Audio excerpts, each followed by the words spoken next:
નમસ્તે વિદ્યાર્થી મિત્રો, આજે વાત કરીશું ધોરણ 8 અને પ્રથમ સત્રના પાઠ નંબર 5 એક મુલાકાતનો સંપૂર્ણ સંવેદન પોથીનો સચોટ સોલ્યુશન મેળવીશું.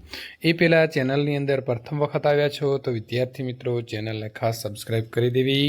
પ્રશ્ન નંબર 1, નીચે આપેલા અહેવાલમાં કેટલીક વિગત છૂટી ગયેલી છે એટલે કે ખાલી રહી ગઈ છે, તો આ વિગત સાથે તમારો અનુભવ જોડીને અહેવાલ પૂર્ણ કરો.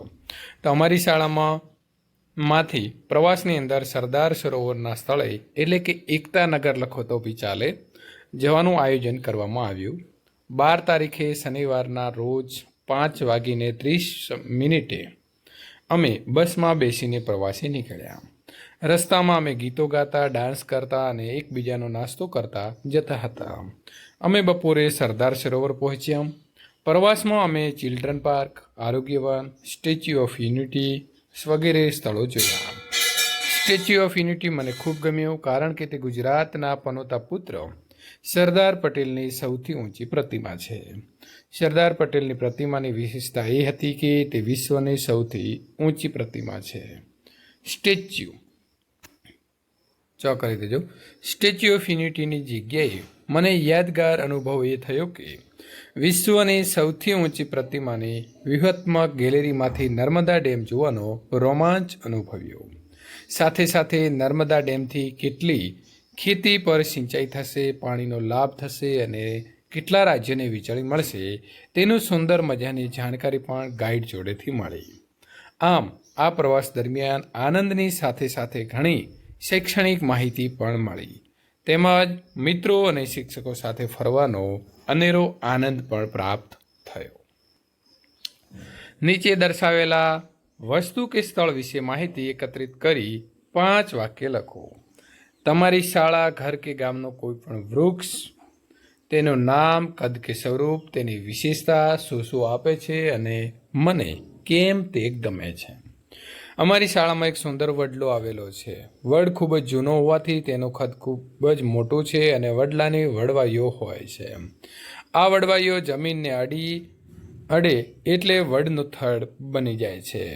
વડવાઈનું દાંતણ કરવાથી દાંત મજબૂત બને છે અને તેની વિશેષતા છે વડનું લાકડું મજબૂત હોય છે અને તેનો છાંયડો સારો હોય છે. વડની વડવાઈઓમાં હિંચકા ખાવાની ખૂબ જ મજા આવે છે અને વડલા ઉપર આંબલી પીપળી રમવાની મિત્રો સાથેનો આનંદ અનેરો હોય છે. શાળાનું નામ, શાળામાં શું શું છે, શાળામાં વિદ્યાર્થીઓ શું કરે છે, શાળામાં કોણ કોણ આવે છે અને શાળામાં શિક્ષકો શું કરે છે. તો મારી શાળાનું નામ ઝરગામ પ્રાથમિક શાળા છે. અમારી શાળામાં ધોરણ 1 થી 8ના વિદ્યાર્થીઓ ભણે છે. શાળામાં વિદ્યાર્થીઓ, શિક્ષકો અને અન્ય વ્યક્તિઓ આવે છે. શાળાના તમામ શિક્ષકો વિદ્યાર્થીઓને ખૂબ રસપૂર્વક અને સમજણ પડે તે રીતે ભણાવે છે. શાળામાં નાનો બગીચો, વર્ગખંડ, મધ્યાહન ભોજનખંડ, પાણીની ટાંકી અને રમતનું સુંદર મેદાન છે. શાળામાં પુસ્તકાલય, પ્રયોગશાળા અને કોમ્પ્યુટર લેબ છે અને અમારી શાળા ખૂબ જ વૈવિધ્યસભર અને સારી છે. શાળામાં તમારો વર્ગખંડ ક્યાં આવેલો છે? વર્ગખંડની અંદર શું શું હોય છે? આ ખંડમાં શિક્ષક અને વિદ્યાર્થીઓ ઉપરાંત કોણ કોણ આવે છે? તો શાળામાં મારો વર્ગખંડ મુખ્ય ગેટની સામે આવેલો છે. મારા વર્ગખંડની અંદર પાટલી, ટેબલ, ખુરશી, પાટિયું, કોમ્પ્યુટર સેટ, નકશા, શબ્દકોશ છે. મારા વર્ગખંડની અંદર વિદ્યાર્થીઓ ઉપરાંત શિક્ષકો અને શાળાની અંદર આચાર્ય આવે છે. ક્યારેક વાલીઓ પણ શાળાની મુલાકાત લે છે અને મારો વર્ગખંડ સુંદર છે. વર્ગખંડની અંદર સુંદર ચિત્રકામ કરેલું છે અને જેમાં ઘણી ઉપયોગી માહિતી લખી અને દોરેલી છે. પ્રશ્ન નંબર 3, તમારા શાળાનો પહેલો દિવસ યાદ કરો. તે દિવસે તમે શું શું કર્યું તે વિશે 5 વાક્ય લખો. આજે મારી નવી શાળાનો પહેલો દિવસ હતો. મનમાં થોડો ડર સાથે હું શાળાએ પહોંચ્યો. શાળાના આચાર્યશ્રી મને મારા વર્ગમાં બેસાડ્યો. મારા શિક્ષક અને મારા વર્ગના વિદ્યાર્થીઓએ મારું સ્વાગત તાળી વગાડીને કર્યું. રિસેસમાં વિદ્યાર્થીઓ સાથે નવી મિત્રતા થઈ અને આમ પહેલો દિવસ શાળામાં આ રીતે સુંદર રીતે મસ્ત પૂરો થઈ ગયો. પ્રશ્ન નંબર 4, તમારી શાળાના મુખ્ય શિક્ષક એટલે કે આચાર્યશ્રીનો પરિચય 5 વાક્યમાં આપો. તમારી શાળાના આચાર્યશ્રીનું નામ તમે તમારી શાળાનું લખજો. મહેશભાઈ પટેલ છે. તેઓનો સ્વભાવ ખૂબ જ શાંત અને સરળ છે. તેઓ ધોરણ 5ના વિદ્યાર્થીઓને ભણાવે છે. તેઓ બધા સાથે હળી મળીને રહે છે અને તેઓ પ્રાર્થના સભામાં સુંદર વાર્તા કહે છે, જે સાંભળવાની ખૂબ જ મજા આવે છે. તમારા આવનારા જન્મદિવસે તમે શું શું કરશો? તો મારા જન્મદિવસે હું એક વૃક્ષ જરૂરથી વાવીશ. મારા જન્મદિવસે હું જરૂરિયાતમંદ લોકોને મદદ કરીશ. મારા જન્મદિવસે હું મંદિરે દર્શન કરવા જઈશ. મારા જન્મદિવસે હું બધાને ચોકલેટ વહેંચીશ. મારા જન્મદિવસે હું સારી ટેવ જરૂર પાડીશ. પ્રશ્ન નંબર 5, ટેકનોલોજીની મદદથી ગુજરાતની રમતવીર પુરસ્કાર વિજેતા સરિતા ગાયકવાડ વિશે માહિતી એકત્રિત કરી તેના વિશે 5 વાક્ય લખો. પૂરું નામ સરિતાબેન લક્ષ્મણભાઈ ગાયકવાડ. તેમનો જન્મ 1 જૂન 1994ના રોજ કરાડીઆંબા ગામ, ડાંગ જિલ્લાની અંદર થયો હતો. તેમણે 2018 એશિયન ગેમ્સમાં રિલે દોડમાં સુવર્ણચંદ્રક મેળવ્યો હતો.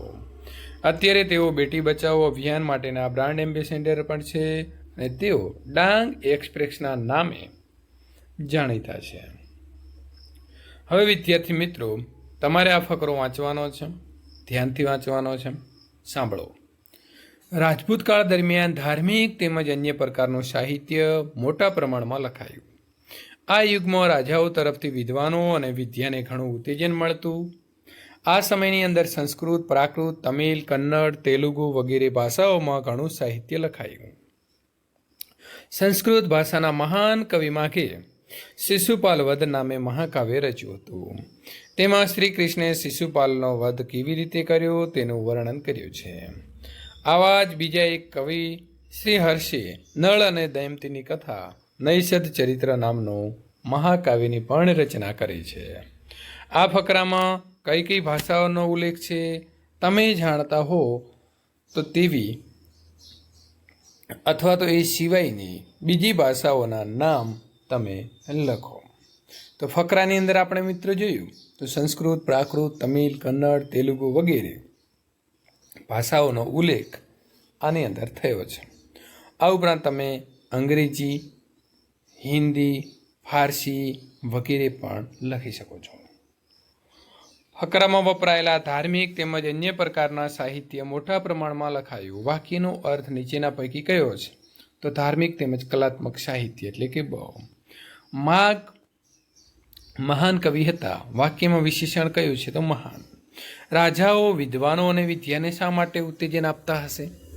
તો જે તે ભાષામાં સમાજ ઉપયોગી સાહિત્યનું નિર્માણ થાય, રાજાના શાસનકાળમાં બનેલી ઘટનાઓની નોંધ થાય, જેથી ભવિષ્યમાં પણ લોકો તે રાજા એટલે કે શાસકને યાદ રાખી શકે. લોકો પોતાની ભાષામાં ધાર્મિક બાબતોને સમજી શકે તે માટે રાજાઓ વિદ્વાનોને ઉત્તેજન આપતા હશે. પ્રશ્ન નંબર 7, મહાકાવ્ય સિવાય અન્ય કયા કયા કાવ્ય સ્વરૂપો વિશે તમે જાણો છો? સોનેટ, ભક્તિગીત, લોકગીત, પ્રકૃતિ ગીત, ઉર્મી ગીત વગેરે. મિત્રો, આગળની કાવ્ય નંબર 6 ધોળિયે માર્ગનું સોલ્યુશન મેળવવા માટે અહીં આપેલી એન્ડ સ્ક્રીન ઉપર ક્લિક કરીને મેળવી શકો છો.